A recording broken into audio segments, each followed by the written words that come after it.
Wake up, bitches, today is Pride. Wear your rainbows, it's gay outside. LGBTQT cunty, LGBTQT cunty. Yeah, yeah, yeah, yeah, yeah, yeah, yeah, yeah, gay. Yeah, yeah, yeah, yeah, yeah, yeah, yeah, yeah, gay. Yeah, yeah, yeah, yeah, yeah, yeah, yeah, yeah, gay. Yeah, yeah, yeah, yeah, yeah, yeah, yeah. Hey family, yes indeed. Happy Pride Month, everybody. Welcome to Man of Motivations Podcast. It is I, your host, Dominique Bishop. And this episode, we're going to kick off June with celebrating Pride Month. Shout out to all of my LGBTQIA plus community, family members. So what we're going to talk about in this episode, obviously, Pride. And we're going to talk about a little bit of history of how it started. We're going to speak on Stonewall for a little bit and some significant figures from Stonewall and how it all started. I'm going to talk about my coming out story. My coming out story is not spectacular. It's not super dramatic, but this is my podcast, so you're going to hear my story. It's actually kind of interesting, though, how my development happened. And I'll give you a little bit of background on that. Because for the longest, I didn't even know what it was to be a lesbian or to be gay. I didn't know. I wasn't around anyone like that to my knowledge growing up. So yeah, we're gonna get into that. We're gonna talk about that. And yeah, so buckle up, get ready. It's Pride Month, baby. Happy Pride.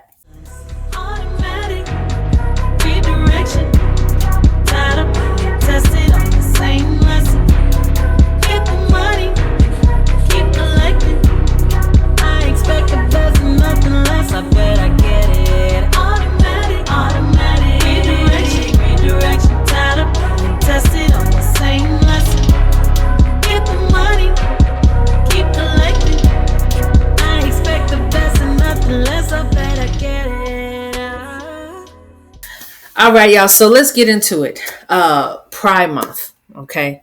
Let's talk a little bit about the history of why we celebrate Pride Month in June and not any other month. So you'll see me going back and forth. I got my notes up here on the computer and I got some on the phone. So first off, Pride Month is celebrated in June to honor the Stonewall riots of June 1969.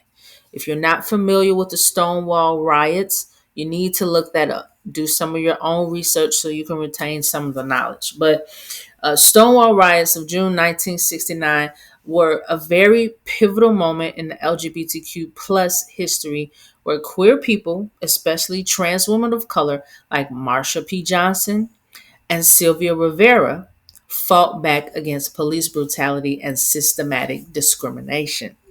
Right. So the Stonewall riots were a mixture of a lot of different demonstrations in that area. And there was one huge riot that really like sparked everything. But I mean, check out the story. It's something to hear about. It's something to hear about. So read it and look it up. I'm not going to spend too much time going into all of the details of it because I really want you all to take the moment to Google or get with your chat GPT or whatever, wherever you find your information and find out more information about the Stonewall riots of June 1969.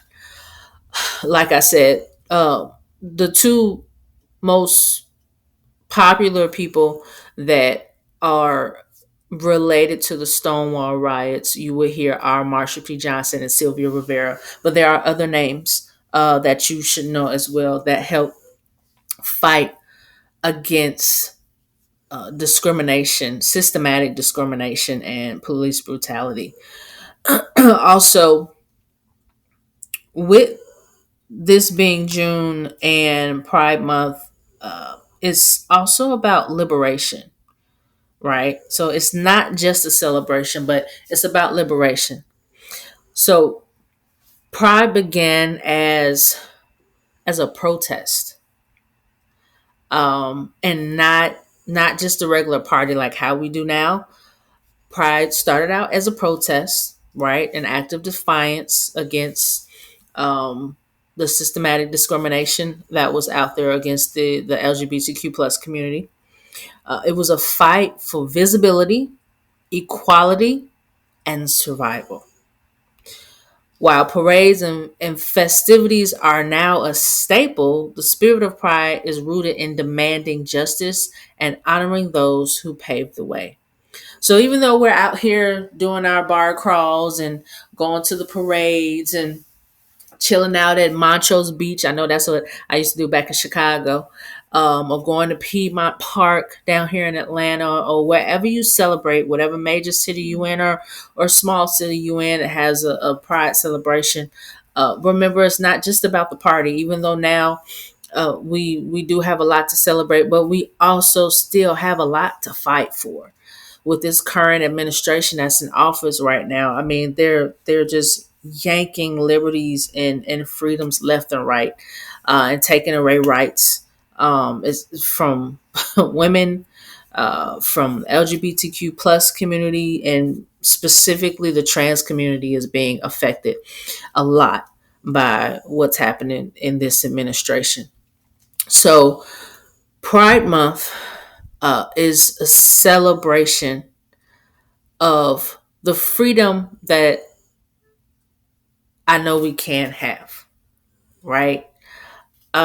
People don't like to compare pride with civil rights, or they don't like to compare the fight of systematic discrimination against the LGBTQ plus community versus civil rights. But in all honesty, they're synonymous. They really are. Because we're African Americans, we deal with systematic discrimination and systematic racism, right? And police brutality. With pride and with the LGBTQ plus community, it's the same thing: police brutality and systematic discrimination, a system trying to take a group of people down and out. So they are kind of synonymous. And then being myself, who with me being same gender loving and a black woman, I mean, I'm two altogether right there, right? I'm black and I'm same gender loving. So my fight is on both sides, right? My fight is on both sides. So I am a huge supporter, of course, with me being a part of the community of the LGBTQ plus community.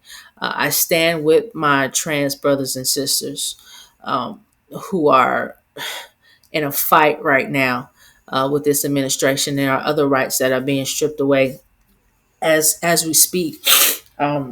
Different states, I know Texas is one. At the state of Georgia that I'm in, are ripping away certain rights and privileges that were provided by previous administrations. I don't understand I truly don't understand why we're being targeted so much. Why the LGBTQ plus community is being targeted so much. Um, the only thing that I can think of why, and I chuckle because yeah, my thoughts sometimes can be a little left field, but I feel it's almost the same thing with why so many people are scared of black people. They're scared of our power, and they're scared of our truth, and they're scared of the freedom that we live in. I'm gonna be real with you. Being same gender loving, African American, and a masculine identified woman, which is what I would be considered, basically because I do wear men's clothes, and I'll get into that later. Uh, it takes a lot of guts. It truly does. It takes a lot of guts to live in a world like this that we live in now and be those three things that I just named. It takes a lot of guts to be a gay man, especially if you are a flamboyant gay man. It takes a lot of guts to be a trans man or trans woman. It takes a lot of guts and it takes a lot of love of oneself to live a life like that, right? To be full and to be happy. And there are a lot of miserable people in the world that don't know how to live free, don't know how to live happy, um, and who struggle with their own insecurities. And sometimes when you're that miserable person and you see somebody else loving themselves and enjoying their life and just have no care in the world because they're living in their truth and they're living in their freedom, you can get jealous of that. You can get jealous of that. And I honestly, truly don't feel that we're the problem. Just like Black people aren't the problem. The LGBTQIA plus community is not the problem. I really truly don't feel that we're the issue. People have made us the issue, but we're not the issue. Just like people have made Black people the issue, and Black people aren't the issue, right? All right. So again, quick little recap. Pride Month is celebrated in June because the Stonewall riots of June 1969. Look it up. Okay, pivotal moment for the LGBTQ plus community. Again, this month is about liberation, about freedom, not just all about the party. But while you're out there partying and celebrating, remember and be thankful that we still have the freedom to celebrate. Who knows in the future what that's going to look like, right? With the administration that we have now, hopefully they don't try to take away that from us as well as so many other things that they're trying to take away, right? Also, let's look at the intersectionality of being Black and queer, which is something I just mentioned a second ago.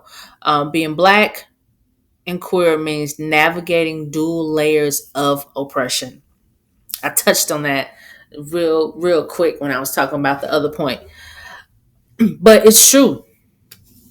Like I said, I'm Black, I'm same gender loving, and I'm a woman.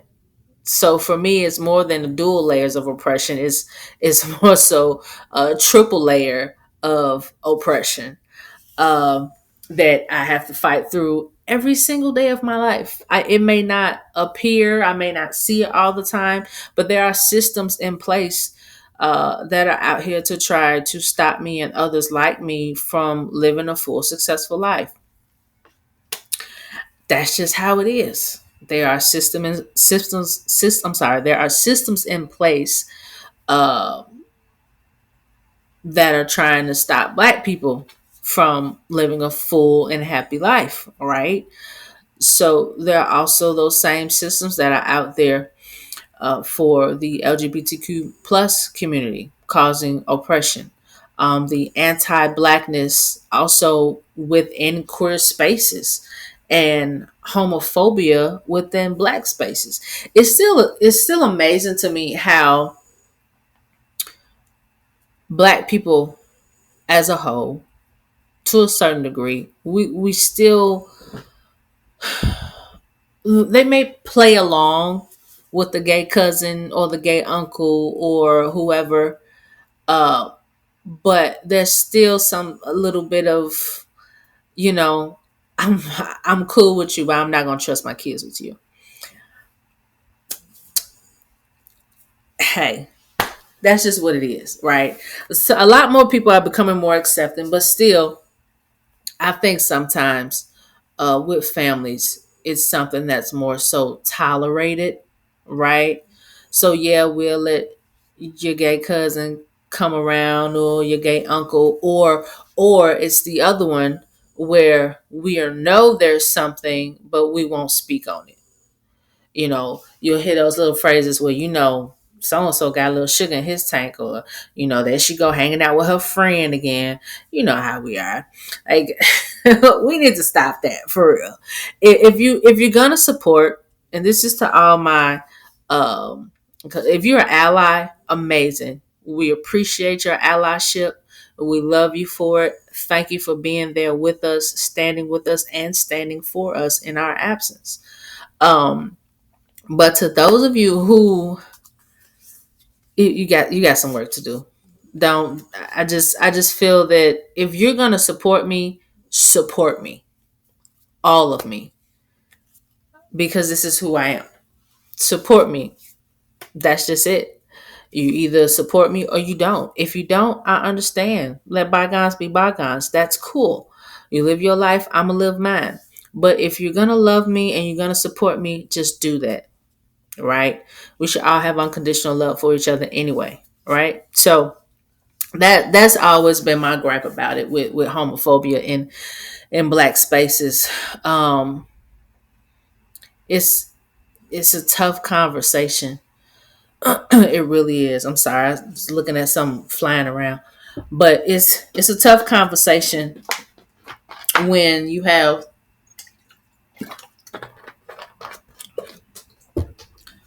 the gay or lesbian cousin, like I said, that you don't trust your kids around, but then you got that creepy uncle that like his nieces to sit in his lap. Like, yeah. Oh, that's another podcast. I'm not gonna spend too much time on that. But I just really feel like black people as a whole, we really need to get it together as far as acceptance and love and creating boundaries. Um and creating a wall of protection around our families, right? And just because they're a family member, if they're toxic and if they're doing harm, we need to call that out. We can't keep sweeping stuff under the rug. We need to call it out. We truly do. But that, again, that's another topic for another podcast. How black families operate and how we've been operating for ages. All right. It's just now within the recent few years that it's okay for us to truly talk about our feelings and emotions in a family atmosphere, or um, break down the toxicity that's been passed down from generation to generation. But yeah, that's a subject for another podcast. I won't go too deep into that right now. But again, like I said, intersectionality, being black and queer means navigating dual layers of oppression, the anti-blackness within the queer spaces, and homophobia within black spaces. Um, so pride is a space to affirm all parts of your identity unapologetically. Let's say that again. Pride is a space to affirm all parts of your identity unapologetically. No shame, no fear. This is who I am. This is what it is. Right? So, gave you a little bit of history on Pride and why we celebrate it in June. I really do want you, I only gave you a little bit because I want you to go and look it up for yourself if you don't know a lot about it, and read about it. Take your time to do your own research for yourself. Learn more about the Stonewall riots and other people who were involved with the Stonewall riots that were pivotal. A lot of different organizations were sparked up because of the Stonewall riots. Different human rights campaigns and different communities came together to form alliances for protection and to fight justice, right? So now let's get into the next part. Let's talk about me and my coming out story and why I celebrate Pride. Which is funny because I myself haven't been to a Pride parade in years. I think I went to the Pride parade in Atlanta maybe once since I've been down here, and I've been down here in December would have been 10 years. I've gone to some Pride celebrations, But I haven't been to a parade, like I said, maybe once since I've been down here. When I was back home in Chicago, I used to go to Pride every year. When I first when I first came out, um, in my early 20s, excuse me. Oh, I was at Pride from sun up to sundown. I was gonna be there for the parade.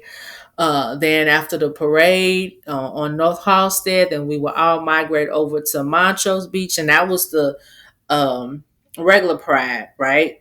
Then you always had Black Pride too. So I was at the regular Pride, I was at the Black Pride, I was at the Pride outings, the pre-Pride festivals. Like, oh, I was prided out. Used to wear a lot of rainbow stuff. I was one of those. I used to wear the rainbow stuff.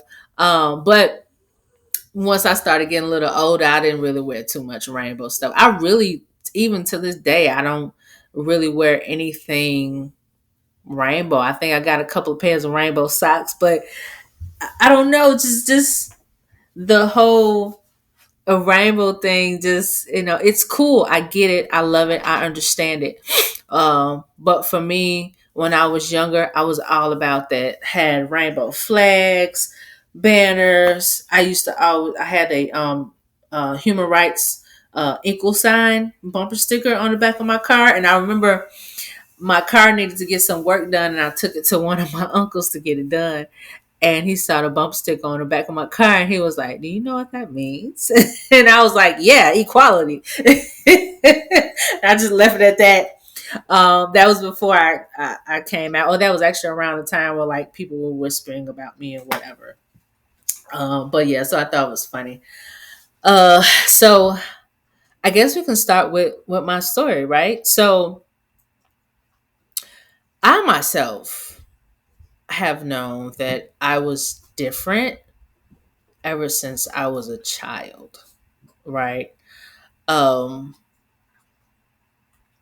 I'm trying to think, what age was I when I started noticing like girl. Man, this is crazy because now that I think about it, I was in elementary school and I had crushes on some of the girls in my classroom. Weird. Of course, I've never said anything, never acted on it, of course. And then even at that age, though, I didn't know that there was a name for it. I just thought, she's a cute little girl. She's pretty. I wasn't interested in the little boys. The little boys were nasty to me. Little boys were nasty to me. Yeah. So I was very much into some of the cute little girls, but again, I was a child. I didn't act on it. I just thought that they were really, really pretty, and I wanted to. And I hung around. I don't want to hang around them. Again, that was at a time when I had no idea that there was a word for it, for what I felt. And let's see. Fast forward a little bit. I grew up. Now I think it was still elementary school, like junior high. I don't remember exactly when Ellen DeGeneres came out on TV, but I do believe it was the 90s. I want to say it was the 90s. Actually, let me Google that real quick. I'm about to see because I want to be accurate. Okay, so Ellen DeGeneres, character on the Ellen Show, came out as gay in the episode that aired April 30th, 1997. So it was the 90s. So in 1997, I was in, I want to say, yeah, I was in seventh grade because in 99, was I in seventh grade? I don't know. Let's see, 95, my brother was born. I was 10 years old. So 2 years after that, 97, 10, I was 12, that would make me 12, right? So I was 12 years old when Ella Jennings came out. Around 12 years old, what's that? Yeah, I guess that would be seventh grade, right? Yeah, that was seventh grade for me. Um, Man, 12 years old. So I remember I used to watch her show. I thought she was funny. I've always had my friends call it a weird sense of humor. But I enjoyed the Ellen show. At that young age, I was intrigued by Ellen and the television show. Also, another figure was Rosie O'Donnell. I love the Rosie O'Donnell show. I had seen Rosie O'Donnell on other things before she had her own talk show, right? But it wasn't until a talk show came out, I believe, that she actually came out. But I'll never forget when Ellen came out. Of course, it was a huge deal, right? Uh, and that was the first moment that I knew what it was called, right? She came out of the closet. She came out as gay. She's a lesbian. And it's like, okay, what's a lesbian? Oh, a lesbian is somebody that, okay, she like women. Oh, wow, I like girls. Oh, am I? Like, that was my train of thought. I was like, am I a lesbian? Nah, I'm not. I don't know. Nah, I just know I like girls more than I like boys. Like, still at 12 years old, I'm having this conversation myself in my head, and I didn't have anybody to talk to. Who was I going to talk to about that? Like, if you know me, I grew up in a very strict household, very um, religious upbringing. Uh, I hadn't even heard anybody talk about homosexuality at all. The first time I encountered a conversation about being homosexual, and in that time, I didn't necessarily know that they were talking about it until later on. I grew up, and then I figured out, I deciphered what that conversation was about. But I was out with my grandmother and her sisters, and we were out to lunch. And I was always with my grandmother, so anytime she went out to lunch with her sisters or what have you, I was there with her. And I will never forget. I forgot who said what, and I'm not going to say who said what, but I'll never forget that we're having a conversation about Ellen DeGeneres and Rosie O'Donnell, and they said, "Oh, well, you know what she is." And in my head, I was like, "Okay, so whatever she is, it's not good." Because we're at this restaurant sitting talking, and I'm hearing the conversation that they're having about these two women, not saying that, oh, they're going to hell, not saying anything like that, but the connotation of the conversation was negative. It wasn't positive. So it put in my head, okay, well, whatever they are, I can't be that because they don't like that. And they're the powers that be. So I can't be whatever they are. So that was how I had it in my head for a long time. Uh, so there you have that, right? So Ellen DeGeneres comes out, and then after she came out and after Rosie came out, I was not, again, grew up in a strict household, extremely religious. I was not allowed to watch the Ellen show anymore. I was not allowed to watch the Rosie talk show anymore. So with that being said, like I was saying, hearing them talk about those two in a negative aspect, I just knew that I didn't want to associate with that. I didn't ever want to be a part of that conversation or be a subject of that conversation, and have them think of me or feel that way towards me. Right. So again, grew up in a very strict environment, and super religious, and up until that moment, I had never heard anyone in my family talk about homosexuality or talk about lesbians or gays or anything like that. But you're talking to somebody who grew up in a household. I could not watch Bewitched. I could not watch I Dream of Jeannie. I could not watch the Addams Family. But I was able to watch the stuff when I went to other people's houses. But in the house I was staying in with my grandmother, none of that stuff was good to watch. And it was anything dealing with witchcraft and all that type of stuff was a no. Couldn't watch that. So once we found out about Ellen and Rosie, done deal. Could not watch them anymore because I used to love coming home from school and watching Rosie O'Donnell show. She was funny to me, again, but I had to start watching something else because I couldn't watch Rosie. The only time I could watch Rosie was when Grandma was not home. So there you have it. So think of it. I'm that age, and I hear them talking about Rosie and Ellen.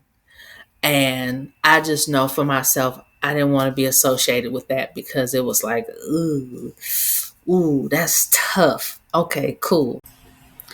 Oh man, just when it was about to get good. Hey, look, I appreciate y'all tuning in, but I promise, come back next week and you will get to hear the rest. Tune in for part 2. As always, you know what I say. Your crown may be tilted, but never, ever let it fall. And shout out to all of my Pride family. Peace and love. Mwah. Automatic redirection.